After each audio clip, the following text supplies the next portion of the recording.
Yau insha Allahu zan mana bayanin yadda zaka gano shin ana bibiyar wayarka da kuma hanyar da zaka gano wa yake bibiya da kuma hanyar da zaka kulle bibiya.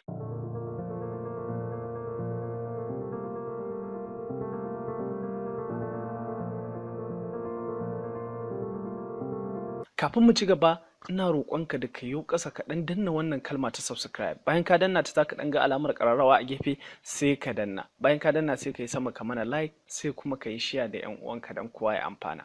Wannan aiki ba zai ɗauke ka ko sakan uku ba. Ka kammala, na gode sosai da danna mana subscribe da ƙara mana ƙarfin gwiwa. Ni kuma insha Allah zan kasance tare da ku in yi ta kawo muku bidiyo irin waɗannan har zuwa ƙarshe. Da haka ku kasance da mu har zuwa ƙarshen bidiyo. Da haka yanzu zan yi amfani da wannan dama in gode muku, alhamdulillah yanzu gashi nan mun kai 1000. Da haka muna so mu ga ci gaba yana ƙaruwa a wannan channel. Mun gode mu kuma za mu ci gaba da kawo muku bidiyo irin wannan. Kamar yadda kuka sani yanzu zamani ne da mutane suke ta amfani da hanyoyi kamar misalin application ko kuma wasu code da suke cutar da 'yan uwansu wajen ɗiban bayanansu ba tare da sun sani. To yanzu haka muka yanke a wannan channel za mu yi bidiyo har kala biyu na yadda za ka gano wanda yake bibiyar ka a ɓoye baka sani ba. Da haka shi yasa muka kasa hanyar gida uku. Za mu yi bayanin yadda za ka gano shin ana bibiyar ka ko ba a bibiyar ka. Na biyu za mu yi bayanin yadda za ka gano waye yake bibiyar ka.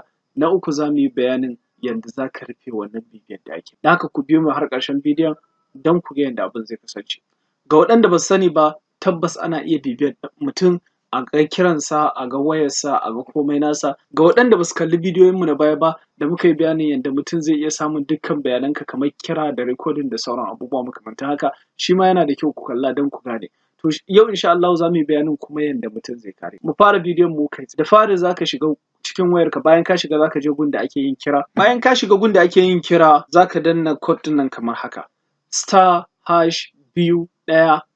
Bayan ka danna kawai sai ka danna kira.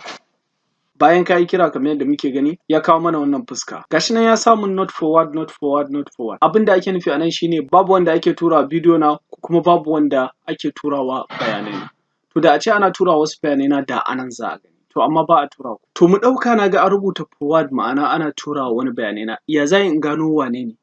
To shine za ka zo gun da ake kira sai ka danna *6 2#. Bayan ka danna za ka yi kira. Bayan ka yi kira kamar yadda kuke gani shi ma gashi nan ya kawo mun fuskar kamar ta farko.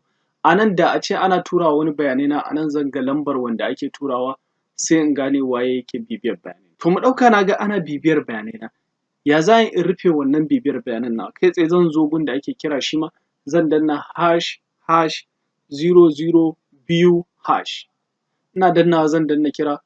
Kamar yadda kuke gani ya ce mun gashi nan an yi deleting ɗin duk forwarding ɗin da ake yi. Ma'ana yanzu ko da ana ba wasu bayanai na yanzu an tsaida ba za a ba su ba. Wannan shine ƙarshen bidiyon mu. Wassalamu alaikum.